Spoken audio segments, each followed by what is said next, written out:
At the time of your life, you're unmarried and you're still gonna get half my assets. Sorry, so I said that out loud.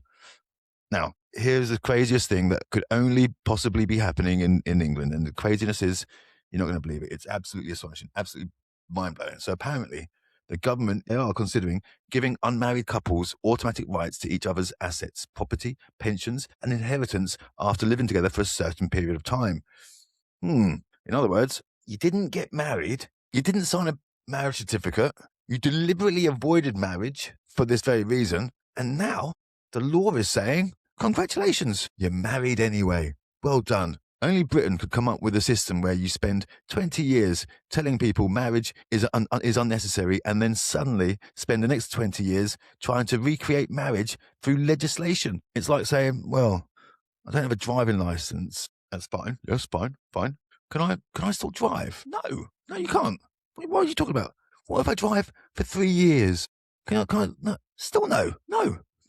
Can I have all the benefits of a license without actually getting one? Can I? Apparently, in family law, the answer is increasingly becoming possibly yes. Now, before people start foaming at the mouth, let's be honest. You have to be honest here. There are genuine injustices here. Genuine injustice. A woman gives up her life, her career to raise a child. A man works while she supports the family. They live together for 15 years. He owns the house. They split up. Legally, she discovers she's entitled to roughly the same amount as a bloke who delivered an Amazon parcel to the address. That doesn't feel fair. Likewise, if someone spends 20 years building a life with a partner and that partner dies without a will, it seems absurd that they can suddenly become a legal stranger. So there are real problems that need solving. Real problems. But here's where things get interesting.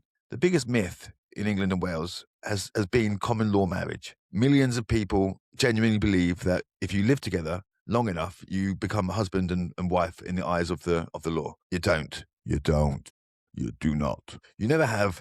And that's one of the most widespread legal misunderstandings in the country. But instead of educating people, we're now talking about changing the law so the myth becomes reality. That's fascinating. It's a fascinating solution. Amazing. Imagine applying that logic elsewhere. Probably wrongly, people believe tax is optional. Right, well, let's make tax optional then. Yeah, why not?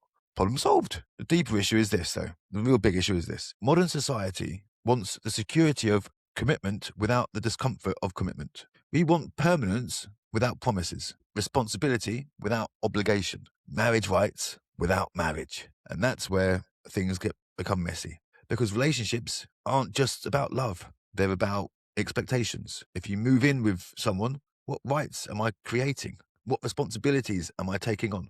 And at what point does sharing a sofa become sharing a pension?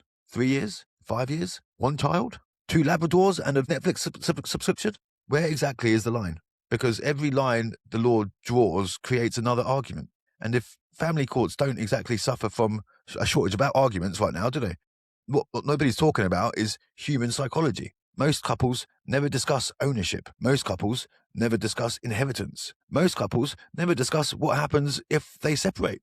They're in love. Why would they talk about that? They're posting selfies. They're buying matching air fryers. Nobody wants to sit down and say, well, if this all goes tits up, catastrophically wrong, who gets the house then? Until it goes catastrophically wrong.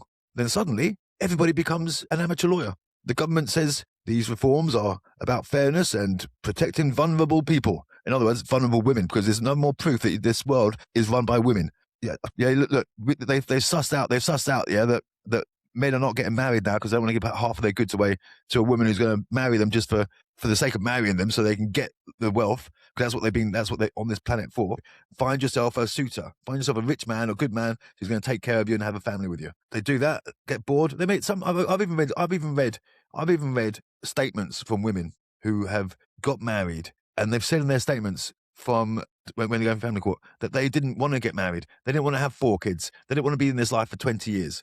What the hell? And I get it. Some people can't. I understand. Some people can't get out. I understand that. But this is not in every single situation. I've gone too many of it. Just seen it too many times. He was abusing me before I got married, but I got married and I had 5 kids with him, or 2 kids or whatever. And I've spent a whole life of misery. But these photos, but you look happy there. These videos, you look happy here. This card when you're saying how much you love him there. And this is the thing. Women are actresses. They are actresses. You're literally the best. They all deserve an Oscar, all of them. But fairness is being fair, fairness is a dangerous word because everybody supports fairness when they're receiving it. People become much less enthusiastic when they're paying for it. That's why this debate will become incredibly emotional. Some people will see protection. Others will see confiscation. Some will see justice. Others will see the state rewriting private agreements after the fact. And underneath all of that is a bigger question. What is marriage for? Because if marriage and cohabitation eventually produce almost identical legal outcomes, what exactly is the distinction? That's not an argument against helping vulnerable people. It's a question lawmakers need to answer honestly. The reality is this: the law is trying to catch up with modern life. People are marrying less, living together more, yes, having children outside of marriage is more commonly thought of or happening. The legal system is being dragged into the reality that already exists. And here's the lesson for everybody watching: whether these reforms happen or not, stop relying on myths. Stop assuming the law will save you. Stop assuming love is a legal document. If you're living together, have the awkward conversation. Mind you, saying that, I've known people have the awkward conversation before. Then they've agreed one thing, and then as soon as they've gone into family court, as soon as they've split up, it's like she's torn the rule book up and she's forgot that conversation and she's doing what she wants now. Likewise, men do the same, but still, have the conversation. What happens if one of you dies? Awkward. What happens if one of you leaves? Who pays for what? What do you actually intend? Because the most expensive conversation in family law are usually the ones people avoided having when they were happy. And here's the uncomfortable truth: if you need the government to explain your relationship after it ends, you probably should have explained it to each other while it still existed. That's not romance. That's adulthood. Welcome to adulthood.